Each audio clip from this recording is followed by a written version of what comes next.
Everybody clap. There you go. Clap 3 times. One hop this time. So here we are, Broker's Disclosure episode 6. Yay! We actually have We're still here. an informational one that we hope is not too dry. Right. We're going to do some first-time home buyer stuff. Yes. And there are a lot of those kids out there. And maybe you're not a kid. Maybe you are an adult.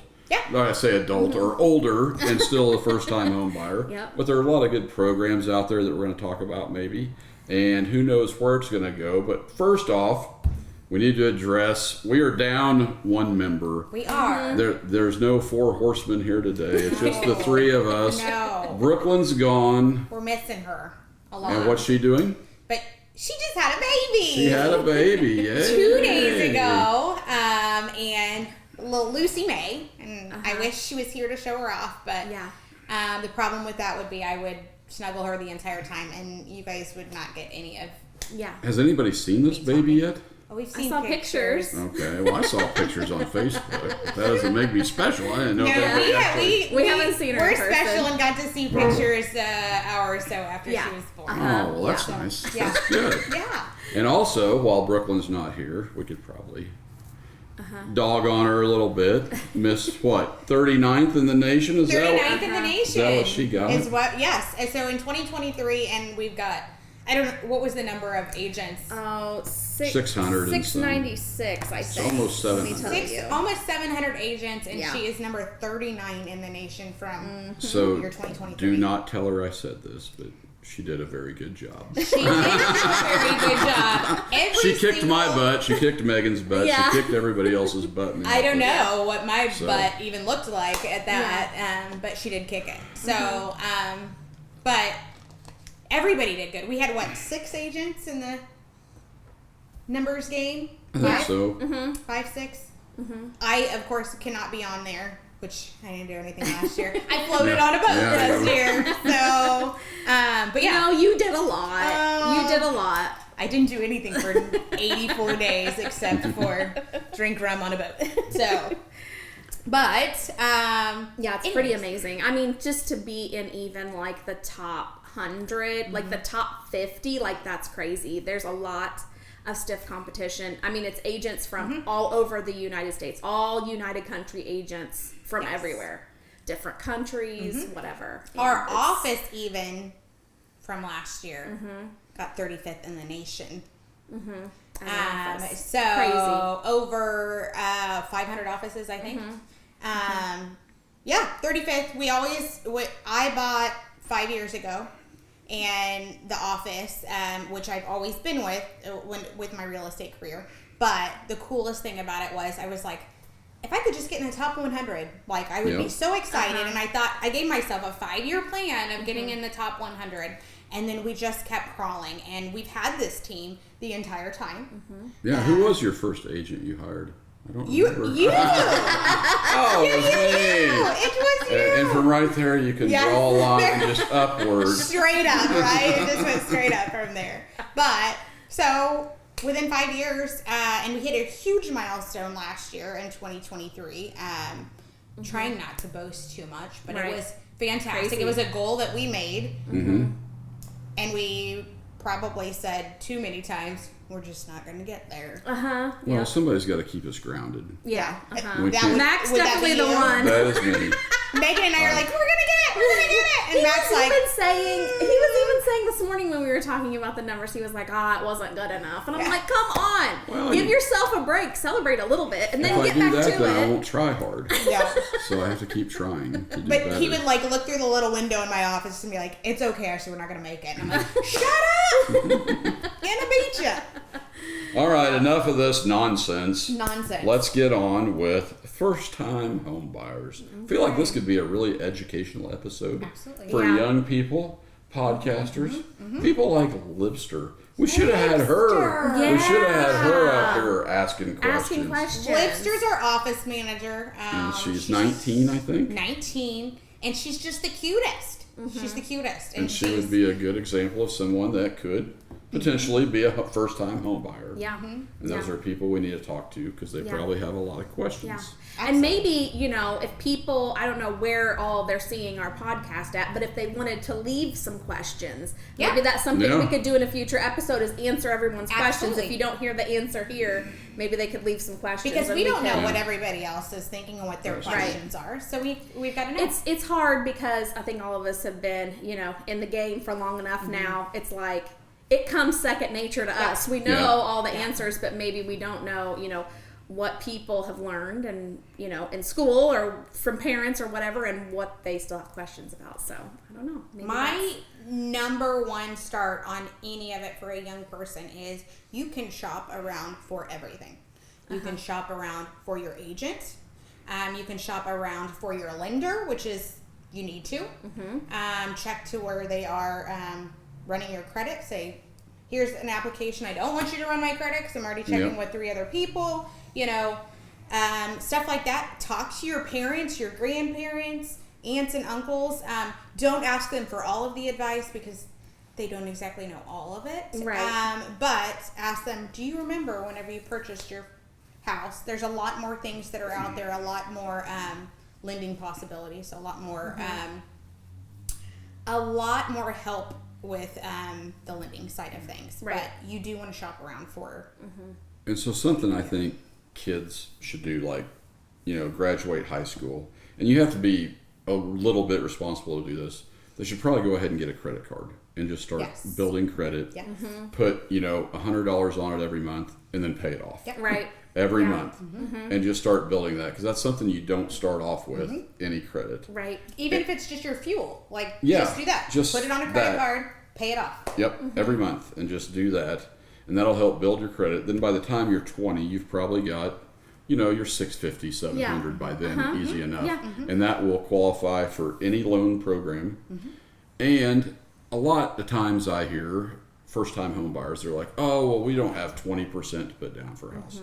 Well, with like a rural development loan or an FHA loan, it's usually like 3.5%. Right. And if you get creative with like sellers paid concessions, you can get that number down to where almost, I've seen a few instances where the buyer took a check home at closing day. And so they get like $500 and you're like, here you go. Right. And these are things like sellers paid concessions. Now that we're getting into a little bit tougher housing market, they're going to come back, and it's going to have to happen. It's going to be things that sellers have to do to get their house sold. And I think it'd be a great time for first-time home buyers to take advantage of that. Yeah. And they need to ask their agent, the agent that they shopped around for, and say, hey, are there options to where I can do this? That's what we're there for. Like, that's where... Exactly. It's a big...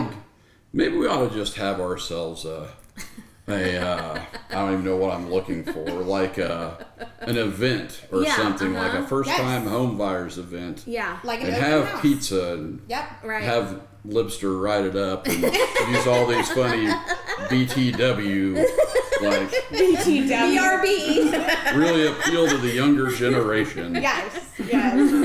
Which I wouldn't understand any of those. Because I wouldn't either. know. I just don't. Oh, maybe reach out to people who are renting, go from a renter to a home buyer, Absolutely. Yeah. Well, they are having two in the last couple of closings that I've had with younger couples. And when we're saying first-time home buyers, again, we're not talking about just young people. But but that's what comes to mind when you think of that. But it could be even 30 or 40-year-olds, 50-year-olds. Absolutely. There's a lot of instances where people are just buying their first property at 50 years old. Right. We have no problems with helping you out because it is a huge investment and you need all the help you can get. Probably the most expensive thing you're ever going to own is your house. Yes. So they do have buyer assist programs now with those lenders and those FHA loans, which the last two, like I said, that I have dealt with younger, these two have been younger couples.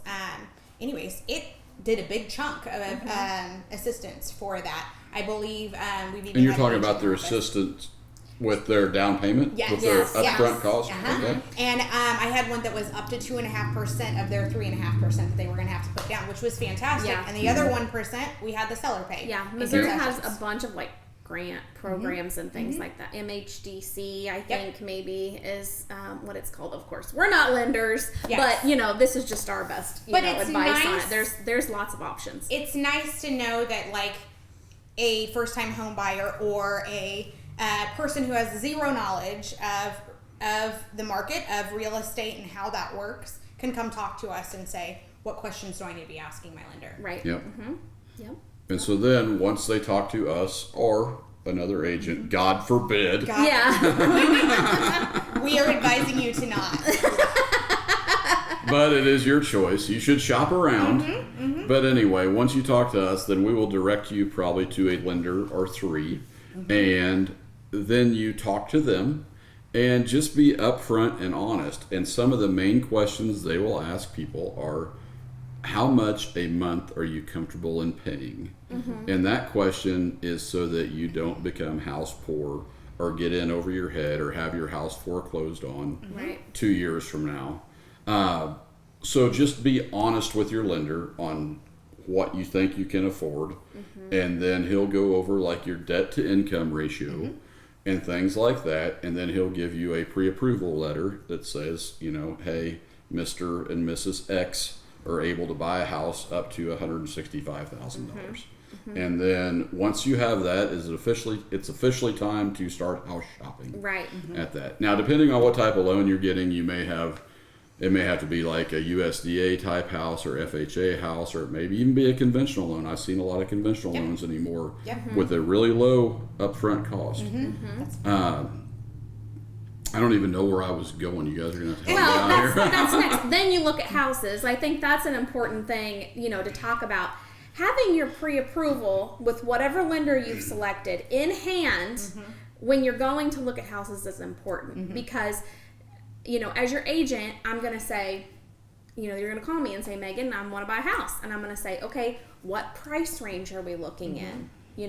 What type of loan do you have? A lot of these, USDA, FHA, VA loans, they're going to be, the appraisal process on those is more strict. Yeah.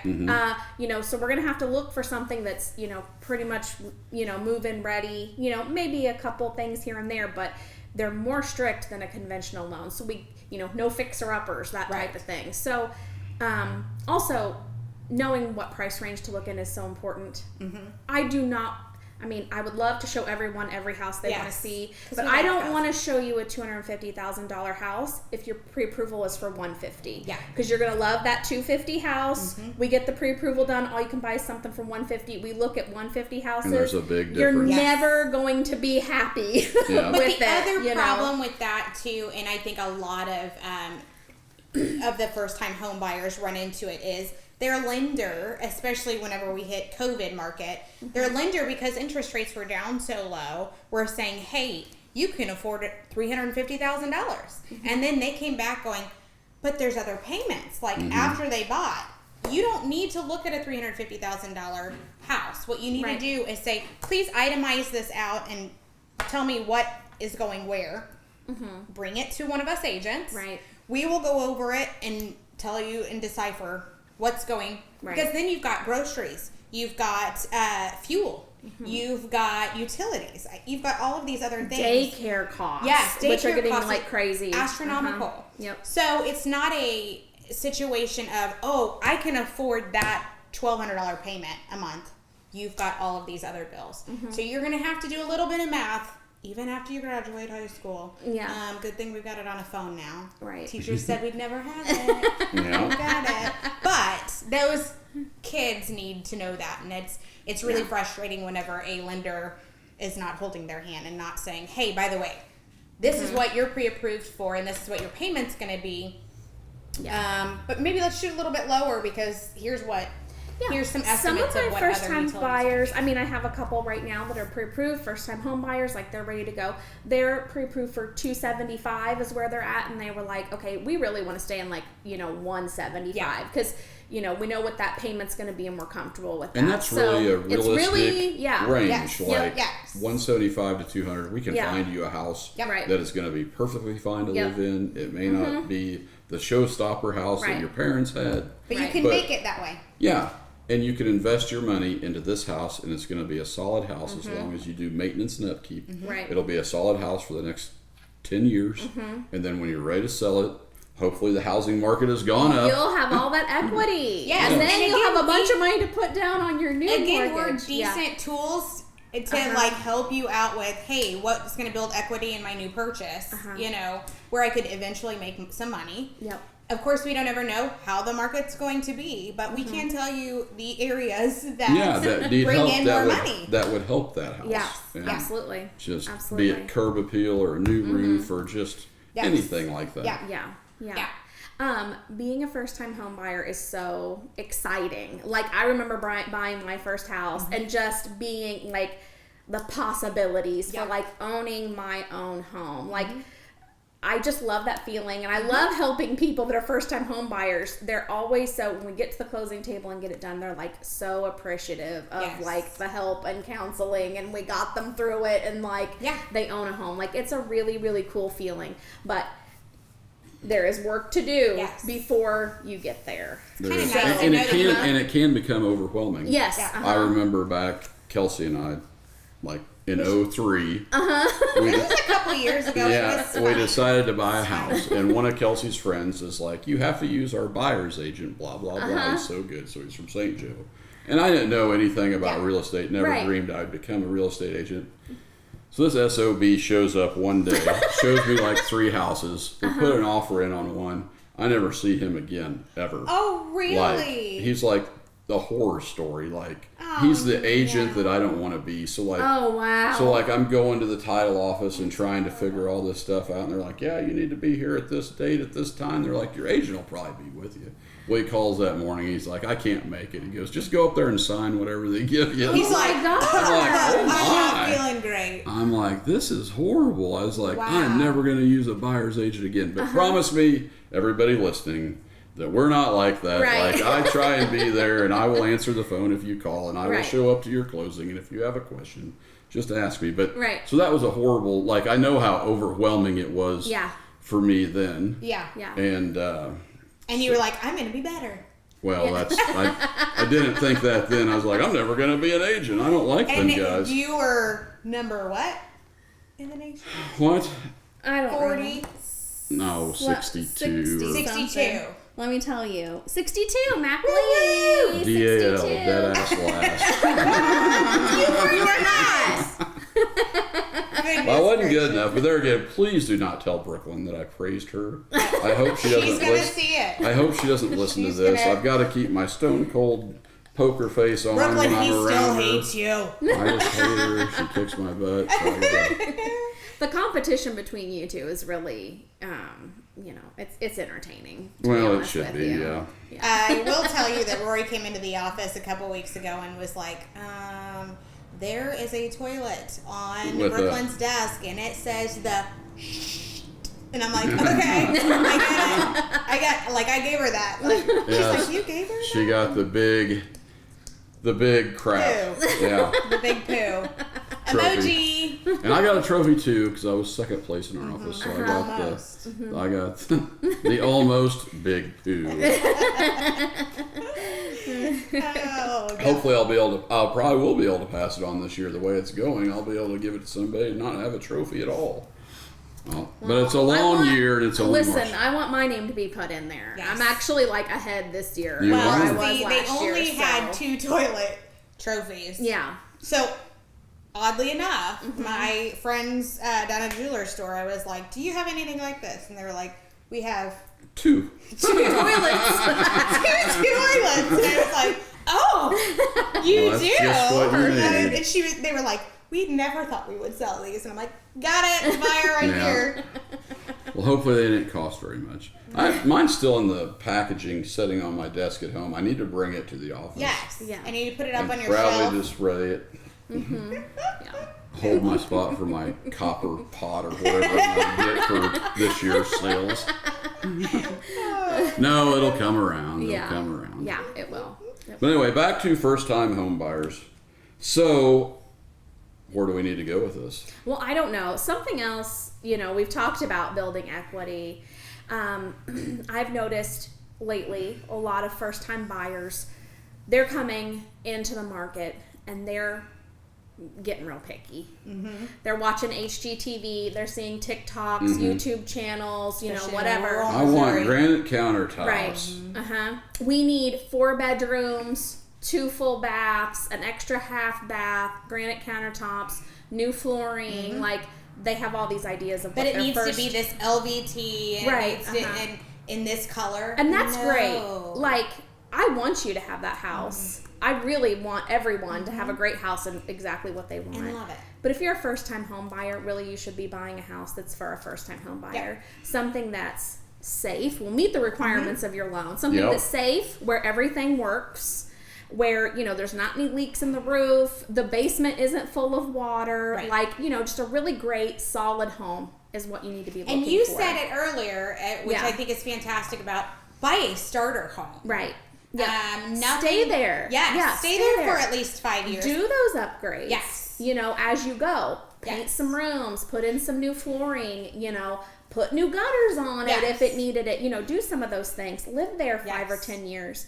When you go to sell that home, again, like Max said earlier, it's going to be, chances are it's going to be worth more than it was when you purchased it. You're going to have all that equity. Then maybe your next home is your dream home. Right. Yeah. Or maybe not even that next home. Yeah. Maybe it's the third home that you buy, just depending on what you want and where you are in life. But having something, a decent house to live in that you can afford and afford your other bills and afford to live, your life, you're not house poor, it's important.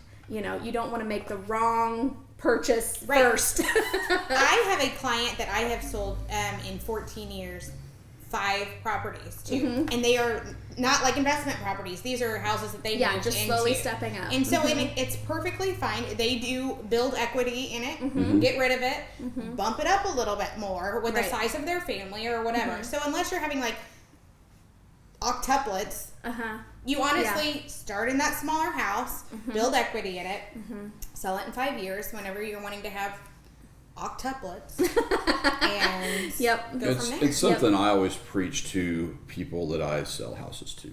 Like, we're at the closing table, they get done, everybody's happy. I'm like, all right, here in a month and a half or whenever you're going to get your coupon book and you're going to make your first payment. It's not a real coupon. I'm like, whenever it's not a coupon at all. I'm like, payment receipt, I'm like, or whatever it is. When you make your first payment, I don't care if it's $100 or $500 or whatever you think you can afford, stretch it a little bit and pay extra. Like, hopefully your base payment is not stretching it.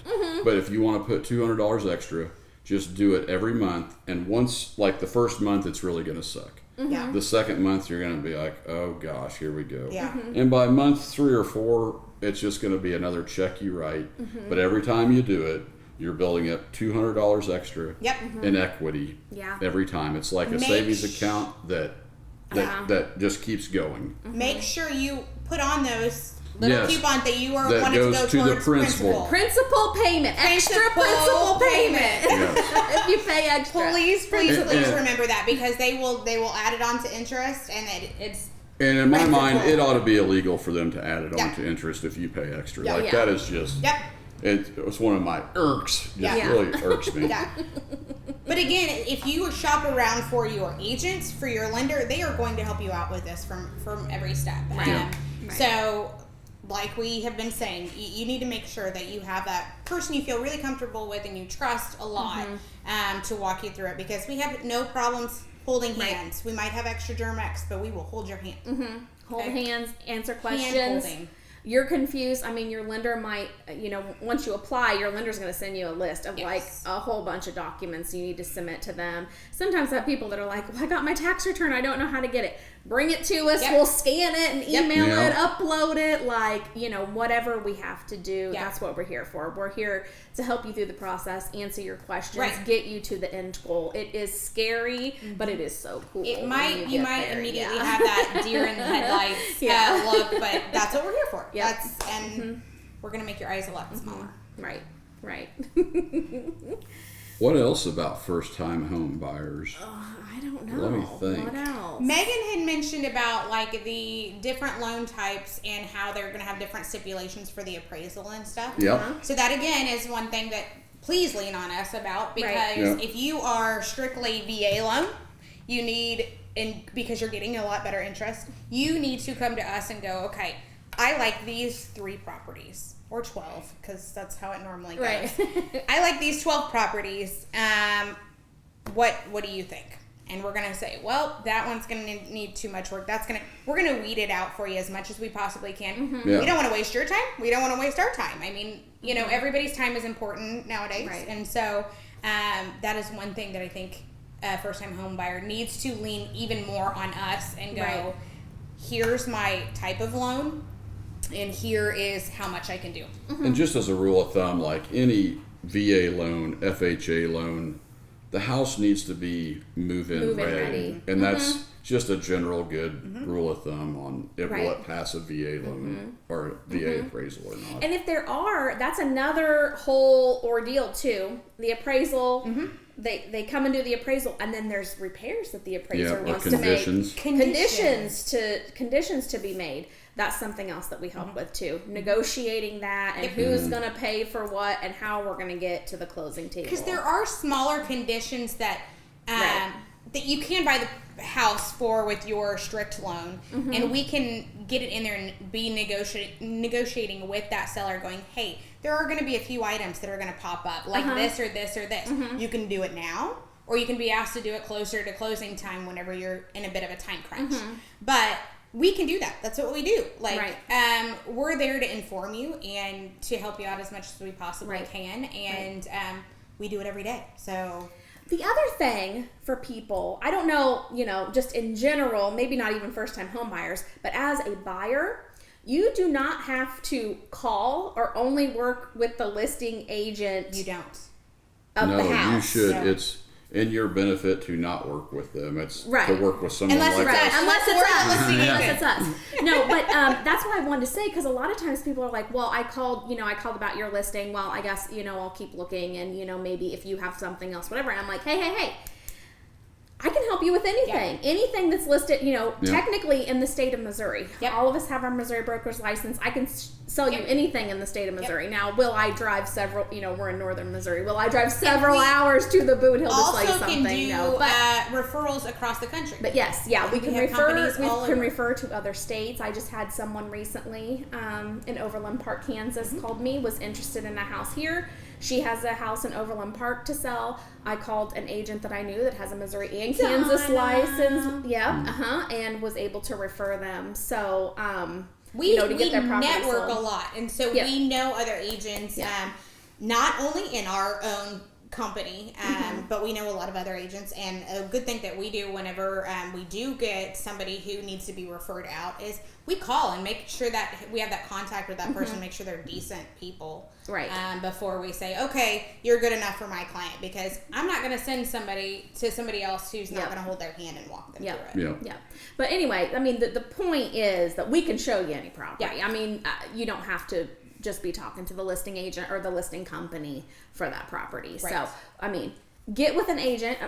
Of course, you know, like Max said, interview your agents, find the right one for you. Hopefully it's But us. once you decide But that once you that's us, decide, like, lean on us. Lean on us. Don't be calling around to other Yeah. agents. Like, we're here to Yeah. help you. Yeah. So, 24/7, Yep. literally. yeah. Literally.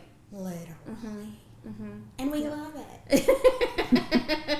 I'm never going to do any other job. So, yeah. No, we're stuck I here don't forever. know that I will either. But you never know. Never say never. It's a big You're going to word. go back to Say never. concrete work or what? Yeah. No, I don't think concrete works in my He was future going at to all. put it in his 2 weeks and then decided, nope, today I'm going to be a real estate agent. Yeah. Well, it does look pretty nice outside, and Yeah, it does. I'm dying to get outside. Yeah. But it's air conditioned inside. I mixed it up a little bit, and that is our cue that our episode 6 is over. Okay. Broker's disclosure. So, thanks like Megan again. said, leave some comments if you have questions. Yes. Yeah. Let us know, and maybe it'll be a topic of a future episode. Or if you want to share a story Yeah. of how amazing we are, we like those too. And our next episode may be from Texas. It may be. Oh! Cedar Creek, Texas. We're going to see how that goes. Wink, wink. Yeah, we're gonna. Us three will be on convention. Brooklyn will not be there. No. We may have Eric with us And from our Josh. office, and Josh from our office, and Megan's new assistant.